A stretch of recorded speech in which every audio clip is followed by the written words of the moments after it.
नमस्कार, ये आकाशवाणी शिमला है। अब आप नीतू वर्मा से कोविड-19 पर विशेष समाचार सुनिए।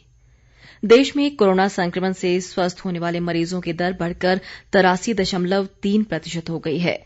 संक्रमण से अब तक 51,87,800 से अधिक लोग ठीक होकर घर पहुंच चुके हैं। संक्रमित मरीजों की संख्या 62,25,763 हो गई है। 9,40,441 मरीज इस समय देश के विभिन्न अस्पतालों में उपचाराधीन हैं। संक्रमण से अब तक 97,497 लोगों की मौत हो चुकी है।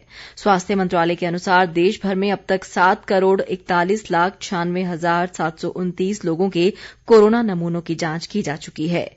पिछले 24 घंटों के दौरान 10,86,688 लोगों की कोविड जांच की गई।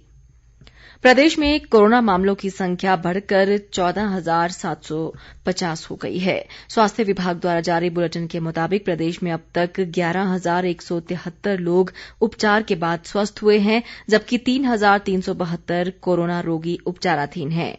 प्रदेश में कोरोना संक्रमण से अब तक 178 लोगों की मृत्यु हो चुकी है। प्रदेश में कोरोना से फिलहाल आज अभी तक राहत है और केवल 3 ही नए मामले सामने आए हैं।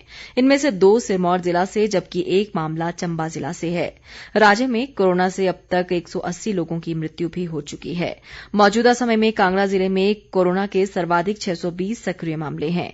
इसी तरह सोलन में 591, मंडी में 494, शिमला में 412, सिरमौर में 268, ऊना में 235, बिलासपुर में 215, कुल्लू में 180, हमीरपुर में 160, चंबा में 93, लाहौल स्पीति में 55 और किन्नौर जिले में 49 कोरोना रोगी उपचाराधीन हैं।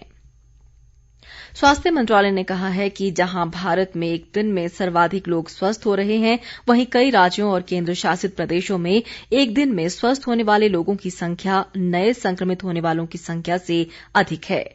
मंत्रालय ने ट्वीट में कहा है कि हाल के दिनों में एक दिन में स्वस्थ होने वालों का औसत 90,000 तक पहुंच गया है। केंद्र सरकार की नीतियों को प्रभावी रूप से लागू होने के कारण ही देश में स्वस्थ होने वालों की संख्या में काफी वृद्धि हुई है।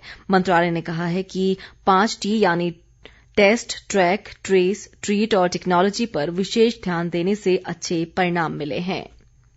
भारतीय आयुर्विज्ञान अनुसंधान परिषद ICMR की ओर से किए गए दूसरे सीरो सर्वे के नतीजे जारी कर दिए गए हैं।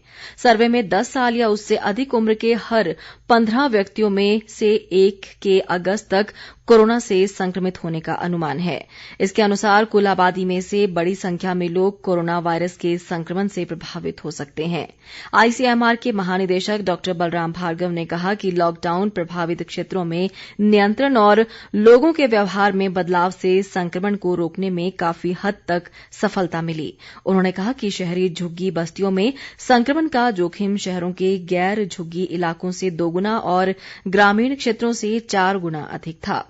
उन्होंने कहा कि दूसरा सीरो सर्वे देश के उन्हें 21 राज्यों के 70 जिलों के 700 गांव और वार्डों में किया गया, जिन्हें सर्वे के पहले दौर में शामिल किया गया था। कोविड-19 में लॉकडाउन के दौरान छात्रों के निरंतर सीखने को सुनिश्चित करने के लिए शिक्षा विभाग ने हर घर पाठशाला कार्यक्रम शुरू किया। इस पहल के तहत सरकारी स्कूल के छात्रों के लिए एक साप्ताहिक क्विज का आयोजन किया गया। यह देश में अपनी तरह की अलग पहल है। इसी के साथ ये समाचार बुलेटिन समाप्त हुआ। हमारा अगला बुलेटिन आप सुन सकते हैं शाम 6 बजे। नमस्कार।